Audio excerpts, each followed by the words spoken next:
Praise the Lord. Napakasarap pong umawit sa Panginoon. Amen? Yun po ang kagandahan sa Kristyanismo o sa pagsunod natin sa ating Panginoong Sus. Na tayo po ay sa pag-awit pa lang ay naramdaman na agad natin ang presence ng ating Panginoon. Hallelujah. Kaya kita nyo, yung bago ka magtanim, di ba, ng mga pananim, kailangan mo nang basain. Di ba? Araruhin para lumambot. So makita natin, ganun po ang ginagawa ng pag nagwo-worship tayo, lumalambot yung puso natin para yung salita ng Diyos madaling itanim. Agree po ba kayo sa ganong salita? Na kailangan mo natin mag-worship bago tayo makarinig ng salita ng Panginoon para yung Word of God malaya pong maitanim sa puso po natin. Amen? Hallelujah. Palakpakan niyo po muna yung katabi niyo ngayon. Ayan. Ako po'y nagagalak. Ang ating mga napaanyayahan ay dumating. Wow! Ganun po palang pakiramdam kapag mayroon kang in-invite tas pumunta. Wow! Di ba? Mapapawaw na lang tayo at mapapa-praise the Lord po tayo. Amen? Si Lord po, meron ding paanyaya doon sa kasalan. Sabi ng Panginoon, pagpaanyaya kayo. Kasi meron daw kasal na gagawin. Yung una niyang inanyayahan, hindi pumunta. Kaya sabi ng Panginoon, hindi sila pumunta, paanyayahan ninyo ang mga may sakit. Yung mga may pilay, sila po ang pumunta. So, ang Diyos din po ay patuloy pa rin nagpaanyaya sa atin na tayo po'y lumapit, dumalo sa bahay panambahan para po ang makinabang din doon tayo po. Amen? Tayo po nga atin. Anyway, ang ating pong tema po mga kapatid ay ang verse po natin ay dito po sa Galatians. Sa Guwan, meron pong bagong nabubuong salita ng Galatian. Kapag Galatia, mahilig sa gala. Galatia. Okay? Saka si John Michael. No, Aaron. John Michael, di ba? Nandyan lang pag may kailangan. May John Michael ba dito? Tinan mo yung katabi mo, pangalan mo ba John Michael? Anong ibig sabihin nun, Aaron? Nandyan lang pag may kailangan. Si Aaron pong may gawa nun. Di ba, nabanggit ko sa preaching, Aaron? Pero hindi ko na inisip yun, nakalimutan ko na yun. Ngayon, naalala ko ulit. Okay. Praise God. Patalastas lang po yun, mga kapatid. Amen. Okay, tuloy po tayo sa ating salita ng Panginoon. Ulitin ko lang po dito po sa Tagalog, mga kapatid. Sa English po muna aking basahin. Sabi po ng sumulat, "Therefore stand firm in the liberty for which Christ has set us free. And do not allow," pakisabi pong allow, "and do not allow yourself to be tied again to the yoke of bondage." Sa Tagalog po, sa kalayaan ay pinalaya tayo ni Kristo. Magsitibay nga kayo at huwag na kayong pasakop na muli sa pamatok ng pagkaalipin. Ang tema po nito mga kapatid, walk in freedom. Lumakad sa kalayaan. Sino pong gusto ng kalayaan? Di ba napakasarap mabuhay kapag malaya ka? Amen? Ang pangit sa pakiramdam kapag merong nagkukontrol sa'yo, di ba? Hindi mo magawa kung ano man yung ibigin mong gawin. Pero dito mga kapatid, maintindihan din po natin dito yung ibig sabihin ng freedom. Sa Bible po. Okay? Ang totoong ibig sabihin ng kalayaan. So bago yan, tingnan po muna natin yung context. Bago po natin ituloy itong aking pagbabahagi at pakikinig po ninyo ng aral ng ating Panginoon. So yung context po ay patungkol po ito kasi po, kaya nga meron din pong binanggit sa Apostle Paul dito sa aklat na ito ng Galatian, sabi niya sa mga Kristiyano doon, mga tumanggap kay Kristo, kayong mga nagsimula sa Espiritu, magsiuwi kayo sa laman. Okay? Kasi po, that time, para lang ma-justify ang isang tao, kailangan nilang manampalataya kay Kristo. Tama? Pero ang nangyari, kasi po, meron silang, siyempre ang history kasi ng Israel, ang paniniwala nila para mapatawad ang tao, maging matuwid ang tao, kailangan nilang sumunod sa kautusan ni Moises. Okay? Kaya yun po ang gusto ko pong iklaro yung context po na ito, mga kapatid. Kasi tayo po yung mga Hintel at hindi po tayo Hudyo. Kasi po ang Hudyo, sila lang po ang pinagkalooban ng mga utos ni Moises. Okay? Tayong mga Hintil, hindi tayo kabilang. Tama? Tingnan mo yung katabi mo ulit, mukhang Hudyo ba yan? Ha? May matangos lang ang ilong pero hindi yan Hudyo, ha? Okay. So, kumbaga, hindi tayo sakop doon sa sinasabi nilang law of Moses kasi tayo po yung mga Hintil. So, saan tayo dapat palayain? Yan. Saan tayo dapat palayain at paano tayo mamuhay na may kalayaan? Sabi doon. Okay, so yun po yung context. Sabi niya, therefore stand firm in the liberty for which Christ has set us free. Ibig sabihin, pinalaya sila mula sa kautusan ni Moises. Hindi na yon yung way of justification ni Lord sa kanila. Although hindi po isinasantabi ang pagsunod sa kautusan ni Moises. Hindi lang dapat yun yung parang yung tipo para ma-justify ka, kailangan mong sumunod sa kautusan ni Moises. Kasi kapag susunod ka lang doon para ma-justify, pwede mong isantabi si Kristo. Kaya nawawalang saysay, nawawalang kabuluhan yung grasya ng Diyos. Kaya sabi ng Ephesians chapter 2, hindi dahil sa inyong mga gawa, inulit din niya doon. Hindi dahil sa iyong effort, hindi dahil sa pagsunod ninyo sa kautusan, kaya kayo masave. Yan ay dahil sa biyaya ni Kristo. Amen? Tingnan mo ulit yung katabi mo. Paano naligtas yan? Diba? Yan ay dahil sa biyaya ni Kristo sa pamagitan ng pananampalataya mo sa Panginoong Hesus. So yan po yung context, not by law of Moses, kundi by grace through faith in Christ Jesus. Yan po yun. Okay. Sabi niya, therefore stand firm in the liberty for which Christ had set us free. Sa kalayaan ay pinalaya tayo ni Kristo. Pinalaya tayo ni Kristo para tayo'y maging malaya. Sabi ng Bible, stand firm. Therefore, stand firm in the liberty for which Christ had set us free. Sa kalayaan ay pinalaya tayo ni Kristo, magsitibay nga kayo. Sabi niya doon, kumbaga, dapat manindigan kayo, tumayo kayong matibay doon sa kalayaan na ginawa ni Kristo para sa inyo o para sa atin. Amen? So gusto kong linawin, hindi tayo pinalaya dahil sa doon sa kautusan. Ngayon po, pinalaya tayo mula sa kapangyarihan ng kasalanan. Kasi sabi nga, ang kasalanan ay paglabag sa kalooban ng Diyos.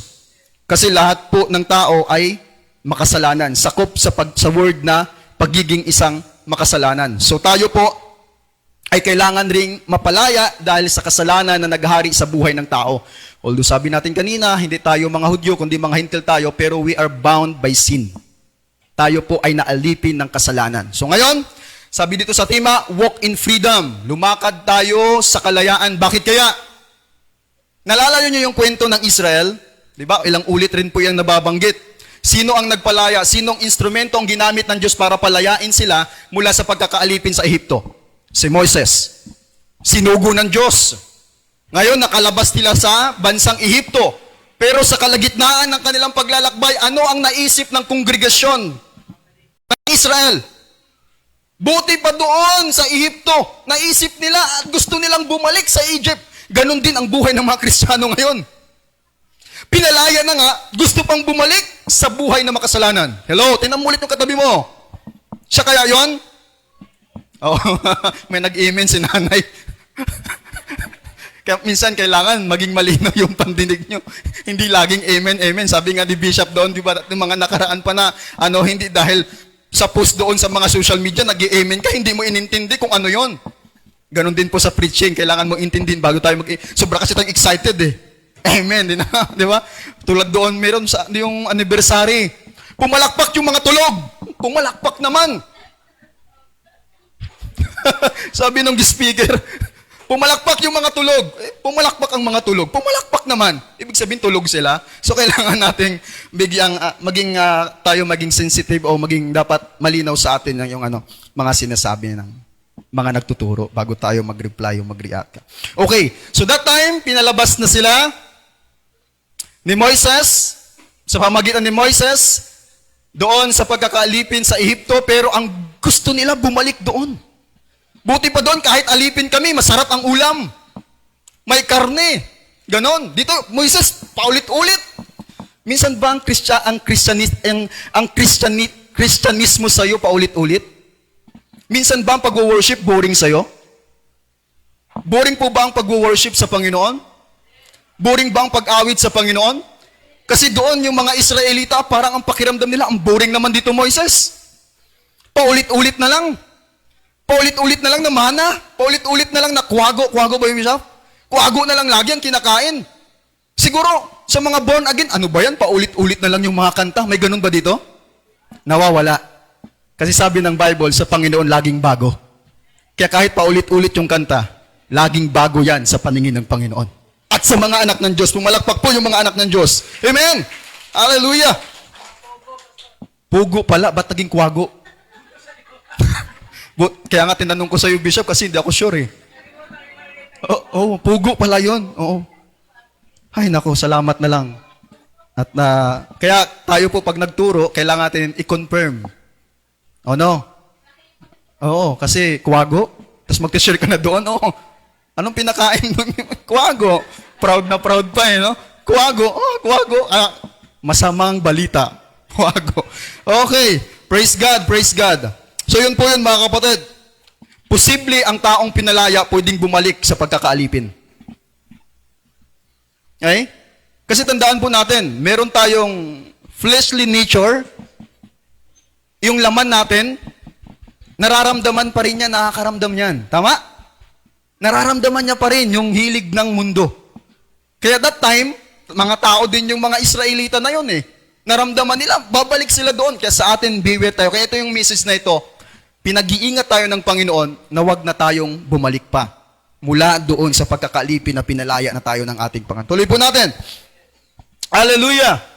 So kailangan may kalayaan. At kanino lang natin matatagpuan yung kalayaan na yon? Kay Jesus. Wala nang iba. Kay Kristo lang natin matatagpuan yung totoong kalayaan. Freedom in Christ. Kaya sabi niya sa Galatians chapter 5 verse 1, it is for freedom that Christ hath set us free. Mismo si Kristo sa panahon natin, sa panahon ng mga Israelita, si Moises ginamit ng Diyos, at sa panahon natin ngayon, in New Testament, si Jesus mismo bumaba sa atin para palayain tayo. Bawat isa sa atin. Kaya nga kailangan pong ma-share, maibahagi kay purihin ng Panginoon. Nandun kami sa Tagudin kahapon. Kaya nangyari po, nakalimutan ko may simbahay pala kami kahapon. Pero praise God, at least wala man tayo kahapon, pumunta pa rin ang ilang membro. Ay, membro ba? Oo. Ang umaattend sa simbahay. Ngayon, nandito ngayon sila. Palapakan po natin ang ating Panginoon. Amen? Di sabi ko, kung hindi wala man tayo kahapon, pwede kayong pumunta ngayon. Amen? Kasi yun naman ang purpose ng ating mga Bible study para dalhin sa simbahan ang mga inaaralan. Kaya patuloy po natin ipag-pray yung vulcanizing shop doon. No? Hindi yung kila Sister Bibian. Dito sa may nawa po ay maka-attend din po sila mga kapatid. Okay. So ang totoong kalayaan o ang kalayaan na hinahanap ng tao kay Kristo lang, at si Kristo lang ang makakagawa nun.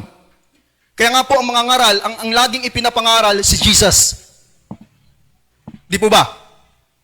Kung gusto mong mapalaya ang kapwa mo mula sa kasalanan, ang ibahagi mo ang ebanghelyo ng Panginoong Kristo. Kasi si Jesus mismo nagsabi, pumarito ako para wasakin at gibain ang gawa ng away sa buhay ng tao. Ibig sabihin yung impluwensya ng kasalanan. Kaya kailangan ibahagi, kailangan i-share ang gospel ni Jesus, kasi si Jesus, tayo naman naka-experience ng gayon, tama? Na hindi sagana ang ating sarili, kaya tayo napalaya mula doon sa mga makamundo at maruruming gawain. Ang nakagawa lang noon, si Jesus, ang ating Panginoon. Amen? So according to the Word, according to the Bible, Galatians chapter 5, verse 1, it is for freedom that Christ hath set us free. Kung bakit tayo pinalaya ni Kristo para maranasan natin yung kalayaan. Kalayaan mula sa kasalanan. Okay. Now, pangalawa, tinawag tayo ng Diyos para sa kalayaan. Called to freedom. Galatians chapter 5 verse 13. You, my brothers and sisters, were called to be free. Ang purpose kung bakit tayo tinawag ng Diyos, para maging malaya mula sa kasalanan. Hindi para maging malaya para gumawa ng kasalanan. Magkaiba po yun. Kasi minsan, alam niyo naman ang kaisipan ng tao, napakakitid. Para bagang pinatawad na ako, nilinis na ako ng Diyos. By grace naman, we are saved. Kaya okay lang gumawa ako ng kasalanan. Hindi nila naintindihan. Pero sabi dito, pinalaya tayo mula sa kapangyarihan ng kasalanan. Ibig sabihin, wala nang control dapat ang kasalanan sa atin. Kasi malaya ka na eh. Amen po? Naunawaan niyo po mga kapatid? So God called us para tayo ay maging malaya. Kasi yun naman ang purpose kung bakit si Jesus dumating sa atin. Tama po? Yun ang purpose kung bakit si Jesus dumating sa ating mga buhay Hindi para lang, lagi lang naman sinasabi, hindi para lang payamanin tayo, pasaganain tayo, o bigyan tayo ng karangyaan at kasaganaan sa buhay, kundi ang number one purpose niya, para tayo palayain mula sa kapangyarihan ng kasalanan. Mamaya po, meron din akong isinulat, paano mo malaman na ikaw ay totoong malaya. Yan, tinan po natin. Okay, called to freedom. You, my brothers and sisters, we are called to be free. Ang Diyos tumatawag ng tao para palayain. Yun yung makita natin dito, number one na rason ng Panginoon kung bakit siya tumatawag para palayain tayo mula sa kapangyarihan ng kasalanan. Now, tuloy po natin, paano natin malaman na napalaya na tayo? Actually, hindi ko po ito nasulat kagabi. Kasi anong oras na ako na, kasi napuyat po kami. Dinamay ako nila Bishop. Pumunta kami ng doon sa Santa Cruz. Wow, ang sarap. Purin, ang napakaraming pagkain. Parang sabi ko nga, sarap dito, araw-araw, lagi nandito ako. Tapos may mga, love gift. Oh, praise God, Bishop, nakarami tayo kagabi Wow, parang thousand, and millions yun. Praise God. Pag ganun ba naman, tuwang-tuwa kami. Oy, pero hindi kami ganun ha. Baka isipin nyo, mga pastor ganun. Oh, praise God. Amen? Alam nyo naman, ang mga buhay ng mga pastor, kahit wala, di ba? Sabi nga ni Pastora Jema, flexible. Di ba? Parang goma. Flexible. Ayun, stretchable pala yung goma. Ano ba yung flexible? Basta. Okay, basta flexible. Okay. Paano natin malaman na napalaya na tayo? Ito po yung question na dapat nating bulayin at intindihin sa sarili natin. Paano natin maunawaan o maintindihan at makita ang sarili natin na pinalaya ka na pala ng Panginoon? Meron akong sinulat kanina lang habang nag-worship. Meron akong naidagdag dito sa guide ko. Kasi kagabi hindi ko ito nasulat. Paano mo malalaman? Number one po ang sinulat ko, hindi ka na masaya sa kasalanan. Ang taong pinalaya na ng Diyos sa kasalanan, hindi ka na masaya. Di ba? Pero hindi ibig sabihin na hindi ka na magkakamali. Kasi kapag nagkamali ka, hindi ka rin matutuwa. At, pangalawa, kung magkasala man, nakakahingi agad ng tawad. Sino ditong nagkasala hindi marunong humingi ng tawad? Wala po siguro. Kasi alam ko ang isang Kristiyano, ang isang totoong pinalaya ng Diyos, kapag nagkasala man, marunong agad humingi ng tawad sa Diyos. Tulad po ng ipangaral po nabanggit doon sa Tagudin, ng totoong taong may relasyon sa Diyos, kahit makagawa ng pagkakasala, marunong siyang humingi ng tawad sa Diyos. Pero yung mga taong hindi pa pinalaya ng Panginoon, okay lang sa kanilang magkasala. Hindi marunong yang humingi ng tawad. Okay lang sa kanilang magmura. Di ba? Oh, Nanay Purita tumawa. Di ba? Okay lang sa kanilang magmura, okay lang sa kanilang gumawa ng kalukuhan, okay lang sa kanilang... Parang ang hirap banggitin, no? Yung mga bagay, pero kailangan banggitin Kasi para mapalaya, sabi nga ni Lord, the truth will set us free. Amen? Kaya paano natin malaman na napalaya na tayo? Hindi ka na masaya sa kasalanan. Kapag nandoon tayo sa isang kasalanan na bagay o ginagawa na alam mong labag sa kalooban ng Panginoon, malungkot ka dapat. Hindi ka dapat masaya. Kasi kapag masaya ka, nawiwili ka pa rin. Pero kapag malungkot ang damdamin mo, aalis ka. Magkakaroon ka ng desire na umalis sa ganoong sitwasyon. Yun po ang totoong pinalaya ng Panginoong Jesucristo. Kasi ako naniniwala, kapag malaya ka, hindi ka na babalik sa pagkakaalipin. Meron na ba kayong nakitang nakabilanggo doon sa BGMP o sa mas matindi pa sa Muntinlupa na nangarap na muling makulong? Okay, example si Brother Jonas na lang. Example lang nakulong. Nakulong siya sa BGMP. Tapos nung nakalabas, ang pangarap niya muling makabalik doon sa kulungan. Pastor, gusto ko talaga makabalik doon. Ang ganda ng buhay doon. Meron na bang nagkwento ng ganon? Meron na bang nangarap na bumalik doon? Kaya tayong mga Kristiyano, pinalaya ka na sa kasalanan, pinalaya ka na sa karumihan, huwag mo nang pangarapin pang bumalik sa dati mong buhay. Amen? Nakalaya ka na nga sa kulungan, tuwang-tuwa ka pa. Gusto kong bumalik doon. Papatay ako ulit para bumalik doon. Parang nung isang palabas ni Dolphy, tsaka sino ba yung kasama niya? Si Si Long Mejia. Si Dolphy, nakabilanggo, nakakulong, ikukulong ng pulis. Si Long Mejia gusto niyang sumama sa kulungan. Ang sabi ng pulis, hindi ka pwedeng pumasok sa kulungan kasi wala kang krimen na nagawa. Alam niyo sabi ni Long Mejia, kung patayin ba kita ngayon, sir, papasok na ako sa kulungan? Yung musang pulis na shock. Di ba? Amen? Tayo pong mga Kristiyano, mga kapatid, pag once na pinalaya ka na, kaya nga sabi ni Apostol Pablo, yung mga bagay na nagawa niya noon o ginagawa niya noon, kinahihiya na niya ngayon. Yung dati niyang buhay, hindi na siya natutuwa kung isipin niya yun noon, kung nababanggit man niya yung buhay niya noon, bilang testimonya na lang kung paano siya binago ng Diyos. Kaya dapat tayo ngayon, oy, ganito po ang buhay ko. Dati marumi ang buhay ko, marumi ang bibig ko. Dati po laman ako ng sugalan, dati po laman ako ng tsismisan. Yun po ang buhay ko. Testimonya mo yun. Testimonya yun kung paano kadakila ang Diyos sa buhay mo. Kaya minsan nawawala ang testimonya kasi binabalikan natin. Nasisira ang testimonya kasi binabalikan natin. Amen. Amen. Kaya dito mga kapatid, ang totoong pinalaya na ng Diyos, hindi ka na natutuwa na gumawa ng kasalanan. Alam na natin ang mga bagay na marumi sa harapan ng Diyos. Tama po? Kasi pinahayag na yan sa atin ng Panginoon. Napakatagal na po nating nakakarinig ng mga aral ng Panginoon. Kaya kapag nandoon tayo sa isang umpukan, sa isang gawain, kahit nga sa mga personal natin na buhay na walang nakakita, kapag nakagawa ka lang ng mali, parang ang lungkot-lungkot mo. Di po ba? Kahit wala kang kasamang kagrupo, kahit ikaw lang, sa sarili mo, yung tinatawag na secret sin,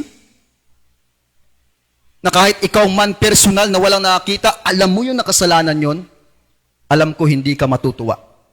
Kaya ang gagawin mo, ang sabi ng pangalawa, kung magkasala man, makakahingi ka kaagad ng tawad sa Diyos. Yun ang totoong pinalaya ng Panginoon. Pero yung mga taong hindi pinalaya ng Diyos, ay, paulit-ulit lang yan. Pabalik-balik lang yan. Walang kalungkutan yan, walang kalumbayan. Masaya pa rin sila sa kanilang ginagawa. Pero tayo, ikaw at ako, pinalaya na tayo ng Diyos. Pero bakit ganon? Tingnan po natin mamaya. Bakit ganon? Pinalaya na nga tayo ng Panginoon, bakit nakakabalik pa rin tayo sa ganong uring gawain? Mamaya po makita natin kung paano, how to walk in freedom. Or how to stay in freedom. Mamaya po makita natin mga kapatid. So yan po yun. Now, what are the effects of walking in freedom? Ano yung epekto nito sa mga Kristiyano, sa mga mananampalataya, ano yung epekto ng paglakad sa kalayaan? Una, dito rin po sa chapter, hindi na po ako lumayo, dito rin po makikita natin. Galatians chapter 5 verse 13. What are the effects of walking in freedom? Kasi po, alam ko, kapag ang taong lumalakad sa kalayaan, merong epekto sa buhay. Okay? Una, serving one another in love. Ang totoong pinalaya ni Kristo, naglilingkod sa kanyang kapwa na may pag-ibig. Pero kapag sabi nga ni Bishop kagabi, pero kapag may kapaitan ka pa rin sa kapwa mo, hindi ka makapaglingkod sa kanya. Nainiwala po ba kayo? Kapag galit ka sa kapwa mo, hindi ka makakagawa ng kabutihan, no, Nay Purita? Kaya sabi dito, ang totoong, alam niyo po, kapag ikaw ay bilanggo sa kalungkutan, kapag ikaw ay bilanggo sa kapaitan, sa hindi pagpapatawad, sa ano pa mang mga negatibong pakiramdam, hindi ka makakagawa. Sabi kasi sa Bible, Galatians, hindi po may sabi ang pastor ha? Bible po ang may sabi. Kami pong mga pastor, instrumento lang kami para i-share. Okay? Para ibahagi kung ano yung laman ng salita ng Panginoon. Sabi niya, what are the effects of walking in freedom? Una, makita natin sa Galatians chapter 5, verse 13, tandaan nyo, serving one another in love. Kaya ang totoong malaya, naglilingkod sa kanyang kapwa na may pag-ibig. Pero paano ka makapaglingkod sa kapwa mo kung ikaw mismo may lihim? Hindi na lang lihim na pagtingin ngayon, lihim na sama ng loob. lihim, kinikimkim, nililihim mo, sinasarili mo, may sama ka pala ng loob sa pastor. Meron kaya dito? Wala na raw. Dati meron.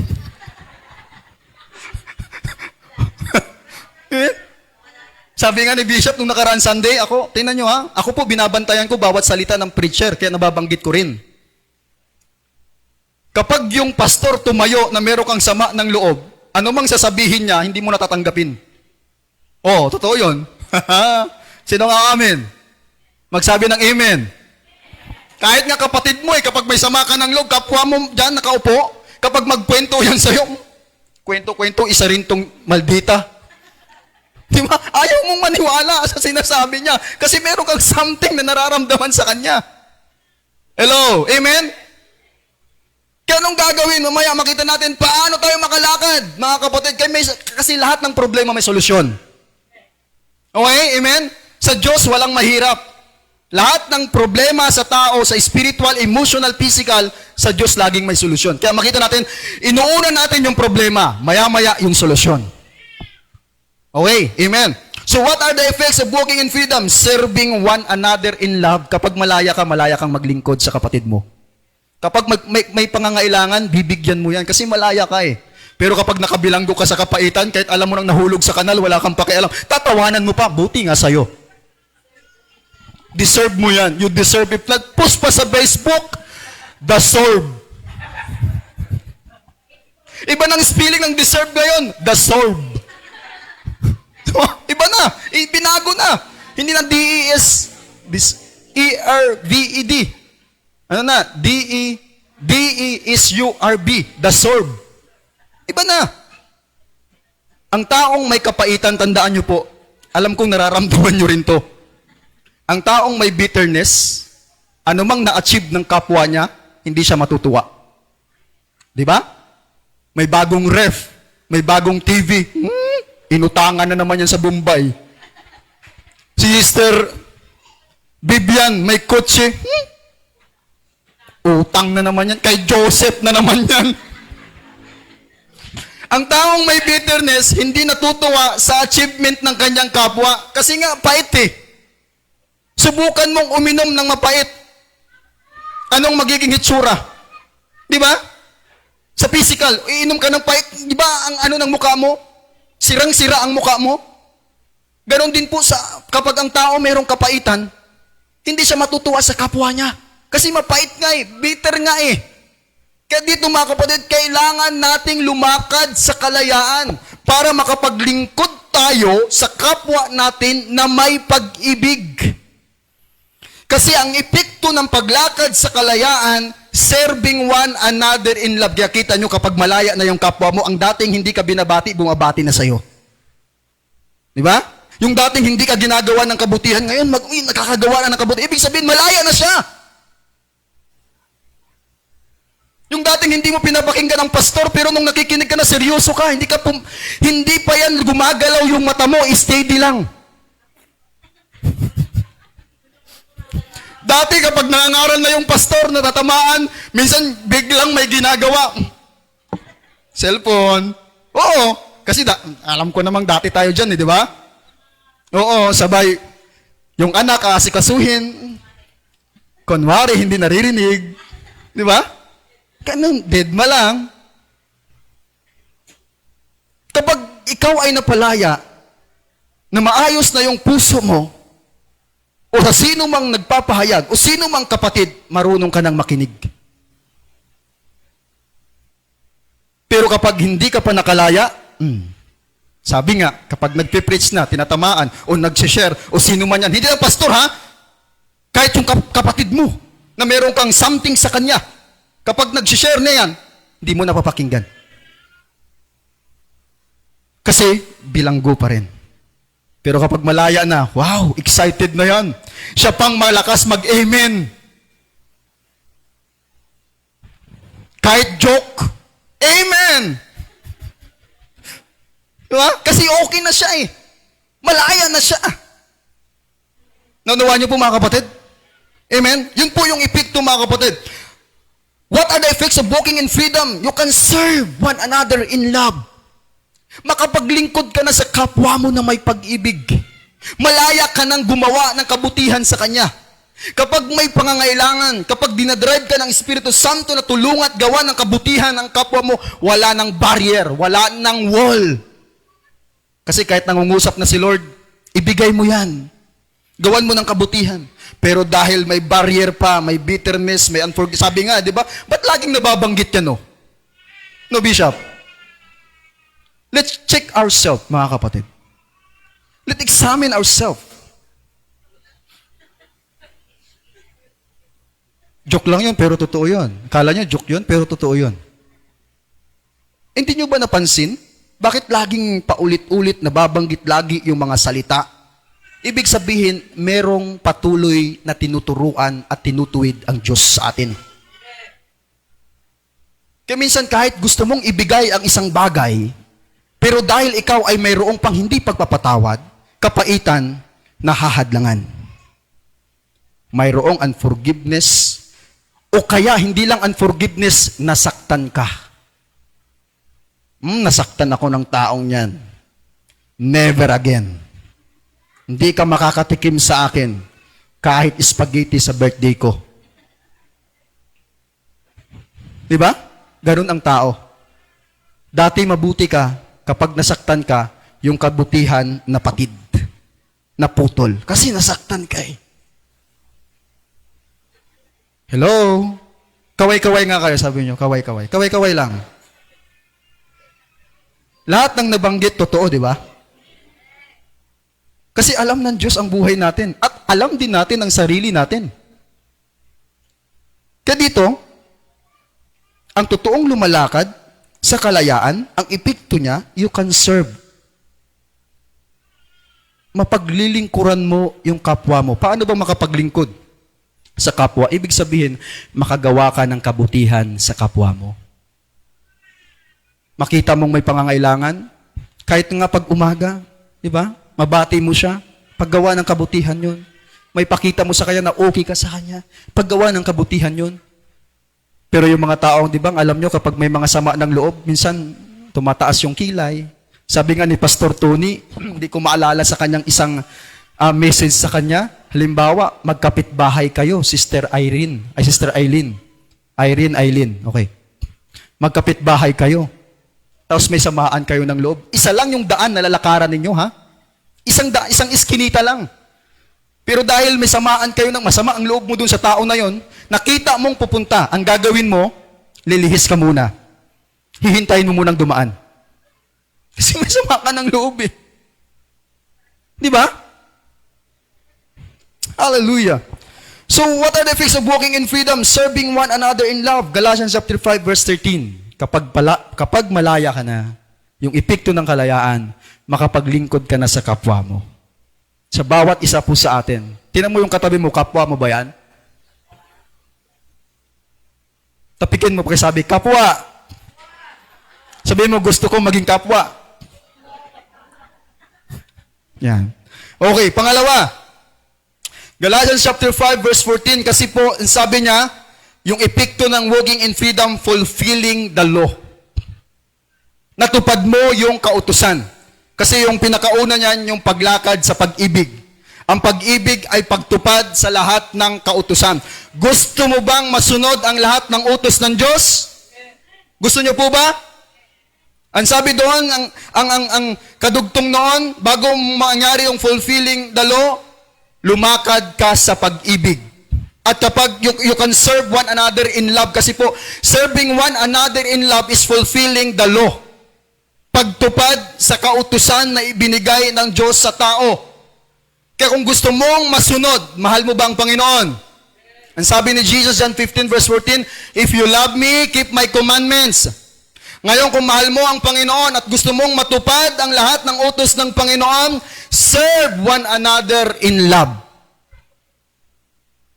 Gawan mo ng mabuti ang kapwa mo. Paglingkuran mo ang kapwa mo para magawa mo, masunod mo ang yung sinasabi ng lahat ng kautusan ng Panginoon. So the effects, una, serving one another in love, then fulfilling the law, na fulfill mo yung buong kautusan. Pangatlo, ito na po, napaka-importante rin ito, not using freedom to follow the desires of the flesh. Or, don't use freedom as an excuse to sin. Ang epekto ng paglakad sa kalayaan ay hindi paggamit sa pagiging malaya para gumawa ng kasalanan. Gaya po ng sinasabi natin kanina, kaya meron din sinabi sa Apostol Pablo, hindi dahil sa malaya kayo, malaya nun ang gawin ang lahat. Meron pong boundary sa kalayaan. Meron pong limitasyon pagdating sa salitang kalayaan. Ano yung limitasyon na yun? Ang paggawa ng kamalian. Ang paglabag sa kalooban ng Diyos. Ang paggawa ng kasalanan. Yun ang sinasabi ni Apostol Paul. Although malaya ka na, pero wag mong gamitin yung kalayaan mo. Para bagang ligtas ka na, pero wag mo namang abusuhin yung pagiging ligtas mo.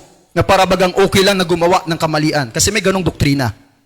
Okay? We are saved by grace. Paulit-ulit po yung binabanggit dito po sa pulpito para maintindihan natin na gusto tayo ng Diyos alisin sa buhay ng pagiging isang makasalanan. Magkaroon tayo ng matinding desire at pagnanasa na umalis sa ganong sitwasyon. Para wag na tayong pabalik-balik. Wag na tayong paulit-ulit.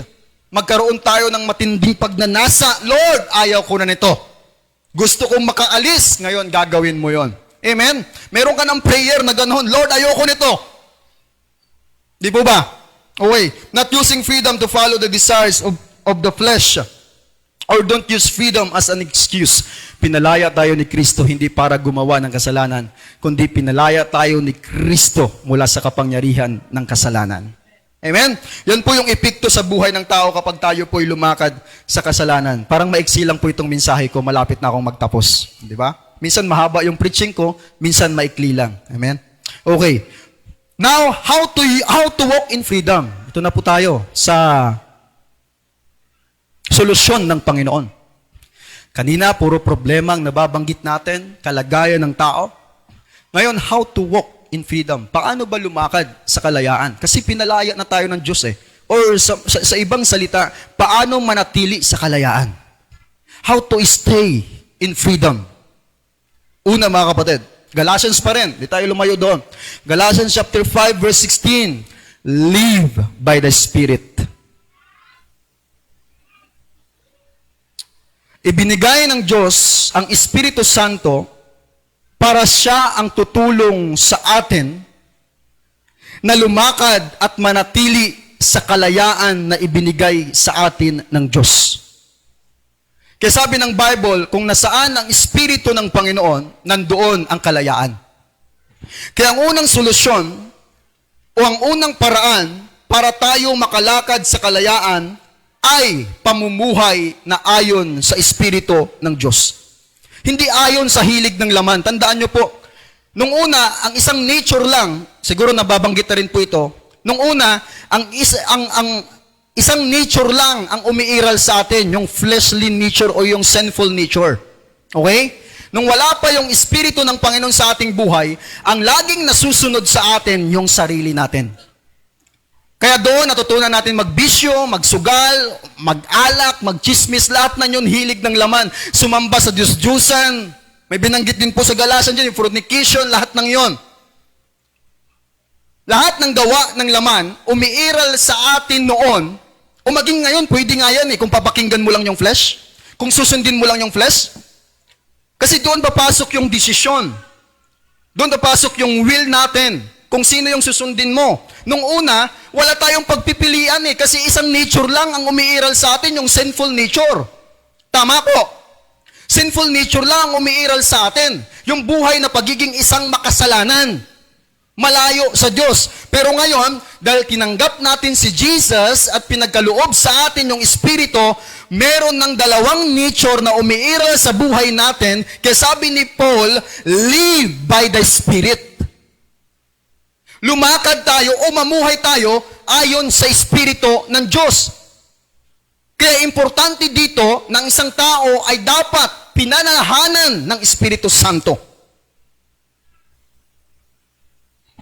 Kaya kung nararamdaman mo na wala pa yung Holy Spirit sa'yo, wala pang nangungusap sa'yo, wala pang nagtuturo sa'yo na baguhin ang buhay mo, wala ka pang nararamdaman na i-convict ka doon sa paggawa ng kasalanan, i-acknowledge mo at in-invite mo yung Holy Spirit kasi sabi ni Jesus, ang sino mang hihingi sa akin. Kung ang mga ang masamang ama dito sa lupa ay marunong magbigay ng mabubuting bagay sa kanilang mga anak kapag sila nagsisihingi, hindi ko baga ibibigay sa inyo ang Espiritu Santo kung kayo hihingi sa akin? Ibig sabihin, malayang ibinibigay ng Diyos ang kanyang Espiritu sa sino mang magdi-desire ng Holy Spirit. Kasi hindi madamot ang Diyos. Amen? So ang solusyon, mga kapatid, live by the Spirit. Mamuhay ka ng ayon sa Espiritu. Para hindi mo muling mapagbigyan yung gawa ng laman na dinadala ka doon kasi po ang laman nagdadala ng pagkakaalipin sa atin. Alipin yung laman, tandaan natin, alipin ang laman sa kasalanan. Ang gustong gawin ng laman, kasalanan, gumawa, lumabag sa kalooban ng Diyos.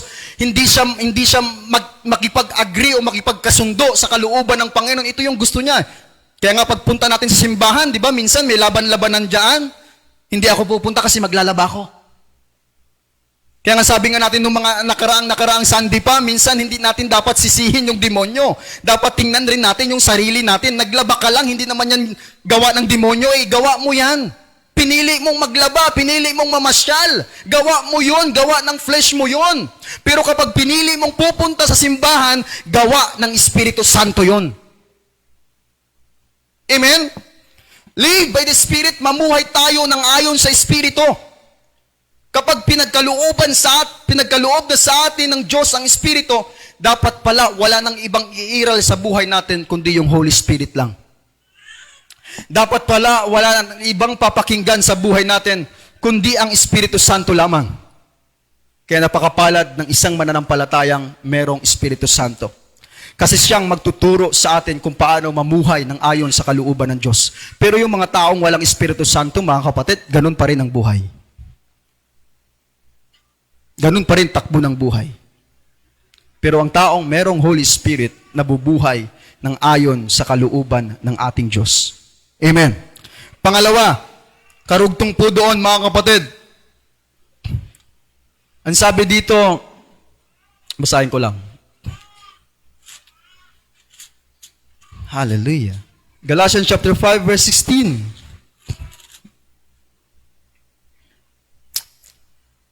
Sinasabi ko nga, magsilakad kayo ayon sa Espiritu. Then I said, then walk in the Spirit, and ye shall not fulfill the lust of the flesh. Pangalawa, how to walk in freedom? Don't gratify or fulfill the desires of the flesh. Tayo bilang tao, nararamdaman natin yung gusto ng laman, pero wag mong pagbigyan. Wag mong pakinggan. Nararamdaman mo yan, may boses din ang laman. May pakiramdam ang laman. Kaya sabi ng Bible, don't gratify, o ibig sabihin ng gratify, fulfill. Huwag mong sundin the desires of the flesh, yung pagnanasa ng laman, yung gusto ng laman. Huwag nating pakinggan, huwag nating sundin para yung kalayaan, para makalakad tayo doon sa kalayaan na ginawa sa atin ng Panginoon. Kaya pag once ang tao, ang isang mananampalataya, nakinig sa laman, nawawala siya sa kalayaan ng Diyos. Bumabalik siya sa pagkakaalipin. Kasi napakinggan niya yung hilig ng laman. Kaya pangalawa, how to walk in freedom, don't gratify or don't fulfill the desires of the flesh. Naramdaman mo siya pero wag mong pakinggan. Parang gusto kong sampalin si Bishop Kasi naiinis ako, di ba? Parang gusto kong sampalin to si Brother Dinis Parang gusto kong mag-post, siraan ko to. Di ba, merong pastor doon sa Biliran, nakwento nga niya Meron siyang kapatid, di ba? Maraming post sa social media, sinisiraan ng kapatid niyang pastor. Gawa ng laman yun. Yung hatred niya. Yung unforgiveness. Kung ano man yung naramdaman niya. Kaya nagagawa niya. Napakinggan niya Nung napakinggan niya na-drive na siya ng flesh. Kaya kung ano na ang nagagawa niya, nagpo-post na siya ng kung ano-ano. Kaya mag-ingat tayo minsan kung yung pinupost natin sa social media is lead by the Holy Spirit or lead lang by the flesh. Minsan sa preaching, minsan sa pangangaral. Ano yan? Lead by the Spirit o lead by the flesh? Kaya dalawa ang umiiral, dalawa ang nababanggit. Yan ba'y galing sa Espiritu o galing na lang yan sa laman mo, sa damdamin mong pangtao? Kaya David dito, kahit maramdaman mo siya, don't fulfill the desires of the flesh. Kahit gusto mong magsugal, huwag mong pakinggan. Kahit gusto mong magchismis, huwag mong pakinggan. Uy, masarap yatang red horse ngayon, Brother Dennis. Kahit nananabik yung laman mo, huwag mong pakinggan, pigilan mo. Kaya sabi ni Apostol Pablo, crucify the flesh. Ipako mo ang laman mo kahit gusto yan. Ipako mo, ibig sabihin, huwag mong pagbigyan. Kaya sabi rin ni Lord, kung ang mata mo ang sanhi ng pagkakasala, putulin mo. Ibig sabihin, pigilan mo. Kung ang paa mo, dinadala ka sa impyerno, putulin mo. Hindi literal na putulin, pigilan mo. Supilin mo siya. Ibig sa Apostol Paul, sabi niya, sa aking pangangaral, dinidisiplina ko ang aking sarili, baka sa aking pangangaral, hindi ako maligtas. Ang maligtas lang yung mga tinuturuan kasi siya mismo, hindi niya sinusupil ang sarili niya. Alam niyo ba sa judgment, kung sino yung mas matinding may judgment? Yung mga preacher. Sabi ni James po yan, huwag ninyong hangarin na maging tagapagturo kasi mas higit ang inyong ipagsusulit sa Panginoon. Paano kung yung ipipreach namin mali? Paano kung ipipreach namin taliwas sa buhay namin? Maganda yung pangaral namin, pero yung buhay namin wala namang pagbabago. Kaya ipagsusulit namin yun sa Panginoon. Ngayon sa aming mga preaching, mga mensahe na inihanda, false teaching pala, ipagsusulit namin yun sa Panginoon. Kaya ang pastor hindi po biro. Di ba? Gusto nyo maging pastor? Ako nga po, kahit bagong pastor lang, pagdating sa mensahe, parang pinagpupuyatan mo talaga. Diba? Amen? Pinagpipray mo pa. Para lang maayos, gumanda, madaling maintindihan, madaling maunawaan. Kaya minsan may mga pastor, sa sobra siguro nilang gusto nilang makatch up yung atensyon ng tao, ng congregation, gumagawa pa ng mga joke. Kaya napunta na puro na lang joke. Para lang makatch up yung atensyon ng tao. Siguro, gusto niya talagang maano yung mga tao para lang makinig. Okay? So how to walk in freedom? Live by the Spirit. Don't gratify. Don't fulfill. Don't listen. Huwag mong pakinggan. Huwag mong sundin. The desires of the flesh. Gusto kang ibalik doon sa dati nang niligtas ka na ng Panginoon. Kasi yung laman, alam niyo yung mga bagay na makalaman, ang namamagnet yan yung laman. Yung mga gawain na makalaman, ang namamagnet yan yung laman. Gusto niyang bumalik doon sa dati niyang ginagawa. Yung demonyo, kita niyo yung demonyo, may kaisipan din siya. Nung pinalabas sa doon sa isang tao, ang sabi doon, sa Matthew po yata yun, muli siyang babalik doon sa kanyang pinanggalingan. Ibig sabihin, mayroon din siyang kaisipan. Na kung saan siya nanggaling, muli siyang babalik doon. Kaya kapag ang tao na yun at matagpuang malinis, magdadala pa siya ng 7 demonyo, matindi pang demonyo. Ibig sabihin, mayroon siyang kaisipan na pwede siyang bumalik doon sa tao na kanyang nilabasan. Kaya kahit napakinggan mo yung laman, naramdaman mo yung urge ba yon? Yung urge, yung desire, yung gusto. Kailangan pigilan mo pala ito. Gusto kong magmura. Sobrang inis mo. Kulit-kulit ng anak mo. Di ba? Si Abiel, example lang, pero hindi pa naman nangyari sa buhay ko. Salamat sa Panginoon. Sobrang inis mo sa anak mo. Minsan kasi may mga ganong magulang, di ba? Tama po? Sobrang inis sa kanilang mga anak. Kulang na lang patayin eh. Kasi minumura na nga. Puto kutsita. Mga ganon lang, gigigil na. Kaya tayo po, kahit inis na tayo sa isang tao, pigilan mo ang sarili mo. Kasi ang taong marunong magpigil sa sarili, nasa kanila ang Espiritu Santo. Kasi one of the fruits, Galatians din po yun mga kapatid. Galatians chapter 5 verse 23, the fruit of the Holy Spirit is self-control. Kaya without the Holy Spirit, there's no self-control. Kaya ang taong pinalaya ni Kristo, marunong magpigil kahit galit na galit ka na inis ka na, gusto mo nang murahin, pero nagpipigil ka. One of the fruit, hindi ko masabing one of the fruit, but fruit of the Holy Spirit. Self-control, pigilan mo ang sarili mo. So don't gratify or fulfill the desires of the flesh. Kahit gusto mong mamasyal, kahit gusto mong maglakwatsa, pero pinipigilan mo kasi mas pinili mong sumamba sa Diyos. Pagdating sa gabi, gusto ng Espiritu Santo na magbasa ka ng Bible, pero ang laman, gusto pa rin manood ng yung sa Facebook, yung mga reels na mga Korea. Nabiktima nga ako dun minsan. Napanood ko sa Facebook, wow, ang ganda naman ito. Lalo na yung mga espada-espada. Tapos parang yung tipong wala siyang kapangyarihan na parang nililihim na lang na magaling pala siya sa martial arts. Pinipigil niya lang. Pero maya-maya kapag inagrabyado na yung pamilya niya, biglang lalabas yung kapangyarihan niya. Nung susugurin na siya, naputol ang video. Ngayon, hahanapin mo na naman, Joy, saan ba ito makita, Joy?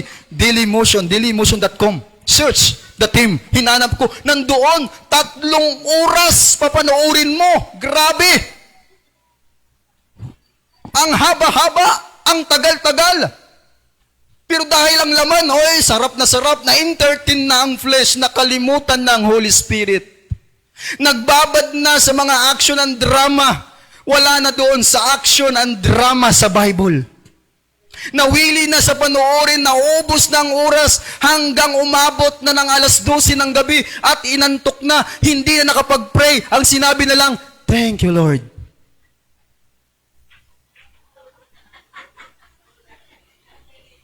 9:00 pa lang, dahil nagsarado na ng business, pagod ang katawan, 9:00 pa lang, nangusap na si Lord, anak, makipagniig ka sa akin, pero ang nangyari, nag-cellphone ka muna, nakita mo yung reels na ganon, hanggang inabot ka ng 12:00, hindi ka na nakipagniig sa Panginoon.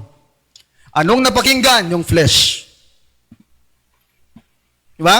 Bakit ko na-share? Kasi na-experience ko yun. Nadali din ako doon, Bishop. Wow, ang sarap. Mga Korean talaga no? Grabe yung gumawa ng mga Korean ba yun o Chinese? Chinese. Alam mo ha? Chinese. Amen? Yung flesh, ang flesh po gusto niyang ma-entertain ang ma-entertain. Kaya maraming entertainment, kaya mag-iingat tayo sa entertainment ng sanlibutan. Kaya sa Bible, walang entertainment Ngayon lang talaga sa panahon natin napakarami. Kasi pong ginagawa ng entertainment, agawin yung atensyon natin sa Diyos. Nawili sa panuorin, sa mga palabas. Nung una, wala namang mga TV. Yung life nila Apostle Paul, sa atin napakatindi, napakarami. Pero wag naman rin sabihin na wag manood, masama yan. No, nasa atin po ang disiplina. Sabi ng Bible, lahat ng masama, lahat ng sumubra, buhat sa masama. Kapag sobra ng panunood, sobra na yung kakaganon, scroll, nababayaan mo na yung devotion mo, yung spiritual life mo, yun ay masama na.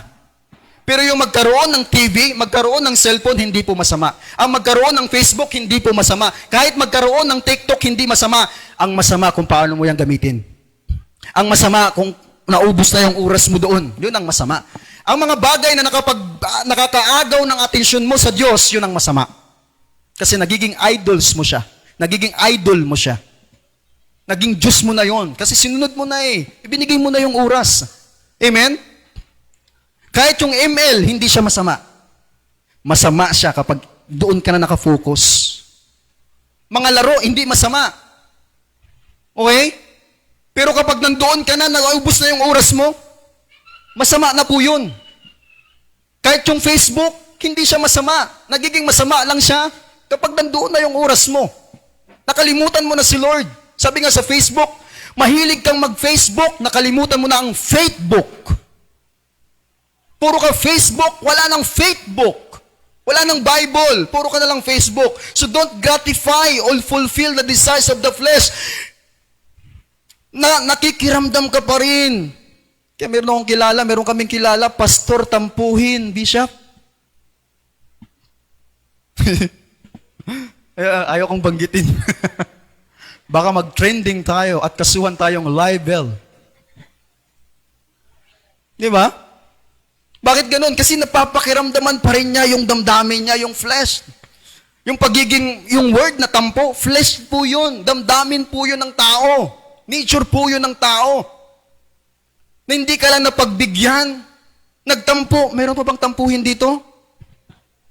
Wala na. Lumabas. Hindi nakatagal. Amen? So don't gratify, don't fulfill, wag mong sundin yung gawa ng laman. Kapag may galit ka, minsan ang hirap magpigil kasi, no? Minsan ang sarap i-share. Oh, bilis, ang galing mag-share. Wow, napakatalino. Oh, grabe. Pero sa Diyos walang imposible. Amen? Kapag nasa atin ang Espiritu Santo, tutulungan po tayo kung paano natin pigilan ang sarili natin. Kung paano natin i-handle itong laman na ito. Itong gawa, yung nature na ito. Yung desire ng flesh, mga kapatid. Ang sekreto lang, mga kapatid, live by the Spirit and don't gratify or fulfill. Huwag mong pagbigyan. Huwag mong pagbigyan ang hilig ng laman. Kahit meron kang gustong tingnan, pigil. Bawa sa mga lalaki, merong chicks na maganda. Wow, sexy. Kahit gusto mong tingnan, tigil. Ikaw lang, Mary Joy, ang pinakamaganda sa balat ng lupa. Sa aking paningin, ikaw ang pinakamaganda at wala nang iba. Pipigilan mo ngayon yan eh. Pipigilan mo. Ibabaling mo doon sa nag-iisang maganda sa'yo. Una si Lord. Amen? Sa mga lalaki, sa mga babae naman, wow, macho sa face. Wow, macho. Kailangan mong pigilan. Amen? Kailangan pigilan natin. Kasi sabi ng Bible, para tayong makalakad, how to walk in freedom. Don't gratify, don't fulfill the desires of the flesh. Kahit gusto man niya ng flesh, huwag mong bigyan. Galit ako dyan, ayokong magbigay. Damdamin nyo ng tao. Damdamin nyo ng flesh. Amen? Hindi, nakagawa sa akin ng masama yan. Never again. Never again. Damdamin mo yun. Ang sabi ng Bible kung ang babatiin mo lang ay yung mga nakagawa sa iyo ng mabuti o yung mabuti lamang sa iyo, anong pinagkaiba mo sa makasalanan? Kung gagawan mo lang ng kabutihan yung mga mabuti sa iyo at hindi mo gagawa ng kabutihan ang nakagawa sa iyo ng masama, anong pinagkaiba mo sa makasalanan? Sabihin mo, hindi na ako makasalanan. Sabihin nyo po, hindi na ako makasalanan. Sabihin mo po, hindi na ako makasalanan. Kasi kaiba ka na. Hindi ka nakatulad noon. Hindi ka nagaya ng iba. Hindi mo na pinapakinggan yung damdamin mo. Hindi mo na pinapakinggan yung hilig, yung desire ng katawan. Na kapag galit ka talaga. Na kahit ikaw ay mapagbigay, minsan kasi tayong ugali minsan ng tao. Mapagbigay kahapon, ngayon. Di ba? Ngayon, naalala niya, yan si Bishop, nakarinig ako ng, bakit lagi si Bishop ang example ko? Ha? Di ba? O yan, si Bishop, nakarinig ako dyan ng aral. Hindi na kita bibigyan ng isdang galunggong. Di ba? Amen? Ito, si Pastor, ginagamit yung pangalan ko sa katatawanan. Di na ako bibili ng gulay sa inyo. Di ba? Napipigilan yung paggawa ng kabutihan dahil napakinggan mo yung damdaming makalaman, yung hilig, yung nature ng laman.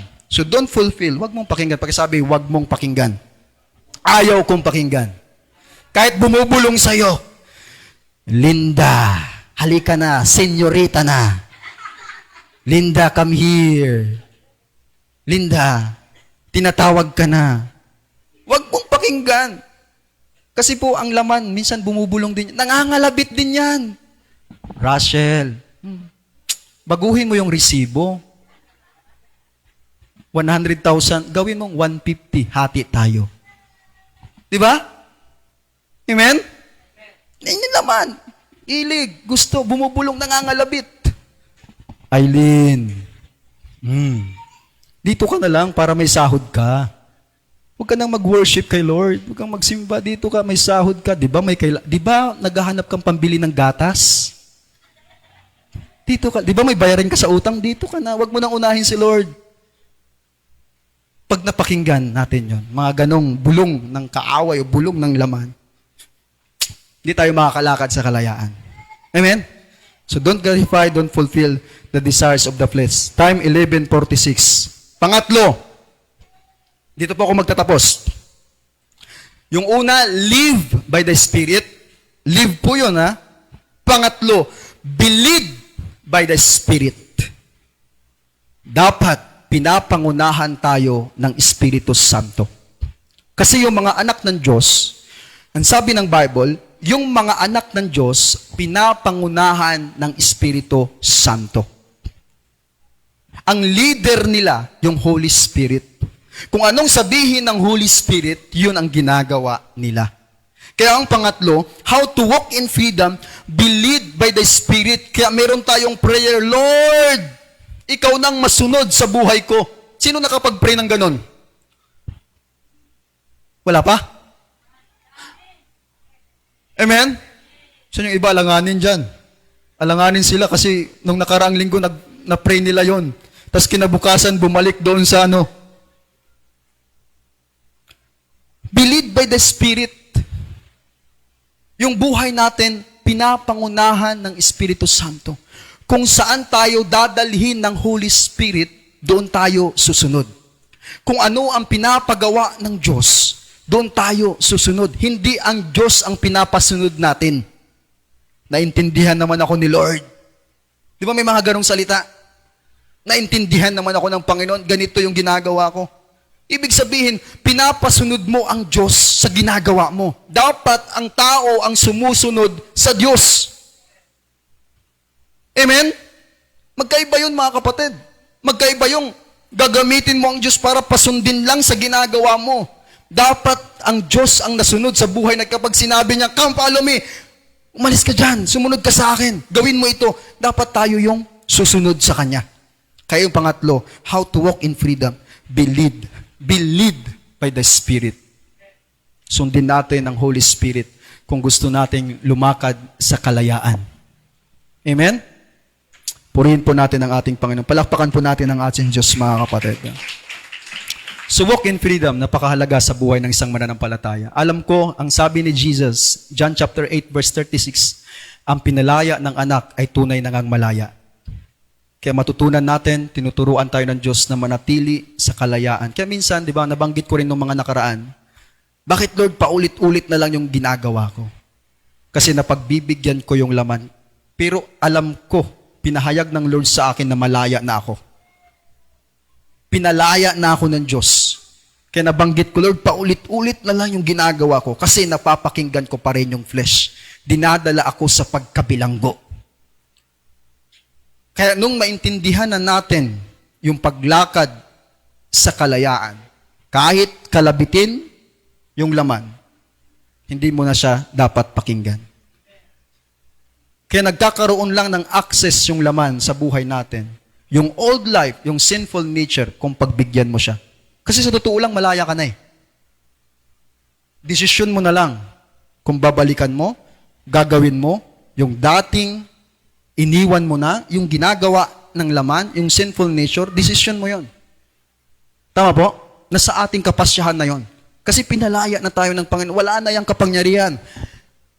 Except na bibigyan mo ng permiso ang laman o ang gawa ng kaaway sa buhay mo.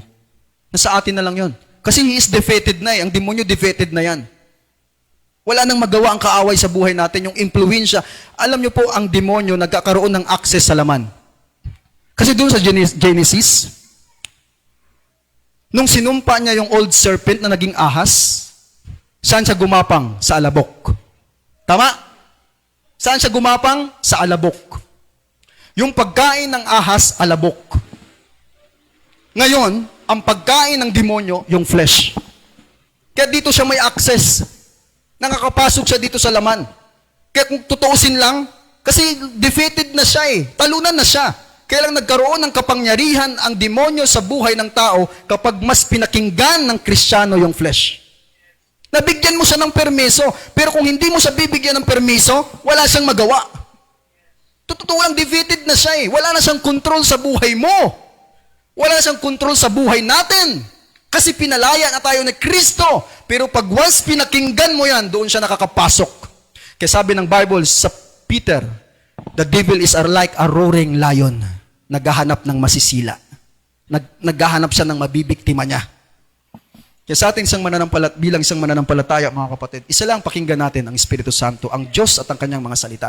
Dahil pinalaya na tayo ng Panginoon. Palapakan po natin ang ating Diyos. Bishop, hallelujah.